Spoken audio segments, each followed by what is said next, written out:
Oke, jadi gini bro. Gangguan kepribadian narsistik atau NPD itu salah satu gejala yang bisa didiagnosis dan didefinisiin sama citra diri yang over banget plus kurangnya empati. Kebanyakan orang narsis tuh sebenarnya nggak bisa nemuin nilai dirinya sendiri. Ya soalnya mereka tuh terlalu fokus sama cara mereka dipandang, dirasain, dan diperlakuin sama orang lain. Para pengidap gangguan ini ngandelin banget perhatian dan pujian dari luar buat ngerasa spesial atau penting. Makanya mereka bisa jadi defensif banget, reaktif, negatif, bahkan berperilaku destruktif juga kalau nggak dapetin apa yang mereka mau. Nah, dari semua info yang udah gue dapat di sosmed, artikel-artikel, atau buku yang pernah gue baca, gue udah rangkumin nih ciri-ciri orang yang ngidap NPD kayak gini nih. Gue tahu emang masih banyak yang gak bisa gue sebutin juga, soalnya ciri-ciri yang lain bahasanya aneh-aneh. Jadi gue ambil 10 biji aja, yang ringan-ringan aja lah ya, gak usah yang berat-berat. So, ciri yang pertama. Kesombongan itu tuh kayak orang yang selalu ngerasa paling oke atau paling jago dibanding yang lain. Ya lu pada pasti udah tahu kan orang-orangnya kayak bagaimana.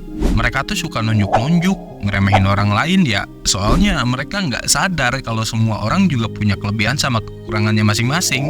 Kayaknya di pikirannya tuh cuman gue doang gitu yang paling oke. Padahal ya lu juga tahu sendiri kan kalau semua orang juga punya kelebihan sama kekurangannya sendiri-sendiri.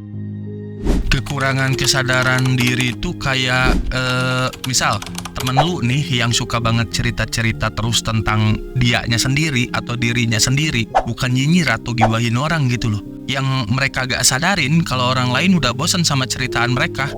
Mereka gak nyadar aja kalau cerita mereka bikin suasana jadi awkward gitu loh, atau malah bikin orang lain ilfeel. Pasti dah lu punya temen yang kayak bom waktu, yang tiba-tiba meledak, meletus, ngambek sengambek-ngambeknya kalau lagi kesel, ya kan? Nah yang kayak gini tuh kurang kontrol diri namanya bro. Mereka nggak bisa ngendaliin emosi sama tindakan mereka, sampai akhirnya malah bikin masalah baru. Lu pasti pernah dah ketemu orang yang pengen banget jadi bintang di setiap acara. Jadi bintang tanpa peduli sama perasaan orang lain. Nah itu tuh contoh kurangnya kerjasama atau pengen ngedominasi suasana gitu. Mereka nggak mau dengerin pendapat orang lain sama sering ngesampingin kebutuhan orang lain juga. Buat apa bang? Ya buat kepentingannya sendiri, buat apa lagi? Lu pasti punya dong temen yang kayak macam gini, kayak cuek banget atau bodo amat sama perasaan orang lain. Nah itu tuh contoh kurangnya empati. Mereka nggak peduli sama perasaan atau masalah orang lain. Yang mereka pentingin cuman urusan mereka sendiri. Emang bener sih, gue gak nyangkal juga. Semua hal di dunia ini bisa lu komentarin. Bahkan kalau lu suka atau enggaknya sama semua konten gue, lu bisa taruh komentar dah di bawah ya, buat kritikan gue juga, biar konten gue gak stuck gini-gini aja, sama makin berkembang juga kan. Cuma yang gue tanyain, apa perlu lu komentarin semua hal? Enggak kan? Soalnya bagi sebagian orang komentar-komentar itu nggak bisa ngerubah cara pandang seseorang gitu aja. Arogansi itu kayak orang yang ngerasa paling oke gitu atau paling keren dari yang lain. Sama kayak sombong lah 1-2. Cuman bedanya mereka tuh nggak mau nerima masukan atau saran dari orang lain. Nah kayak gitu tuh arogansi bro. Mereka pada gak mau nerima kenyataan kalau mereka juga punya kekurangan dan masih banyak hal yang bisa dipelajarin dari orang lain sebenarnya. Lu pasti pernah ketemu sama orang yang kayak gini dong, iya kan?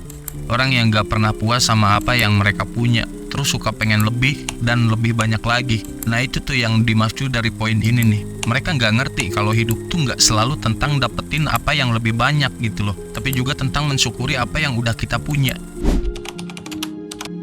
Ada juga orang yang susah banget nerima kritik sama selalu membela diri. Ya walaupun udah jelas-jelas mereka ketahuan salah, mereka tuh cuman gak ngerti aja kalau kritik itu bukan berarti mereka jelek doang kan, tapi itu tuh bagian dari proses belajar dan berkembang. Kadang kita ketemu orang yang gak mau buka pikiran mereka sama orang lain, terus suka nutup diri gitu. Tapi bukan introvert ya. Mereka tuh cuman gak ngerti aja kalau dengan terbuka sama orang lain, kita bisa dapetin insight baru atau pelajaran berharga dari pengalaman orang lain. Gue tahu emang masih banyak yang nggak bisa gue sebutin juga. Soalnya ya ciri-ciri yang lain bahasanya aneh-aneh. Berat-berat juga bahasanya. Dan ya udah,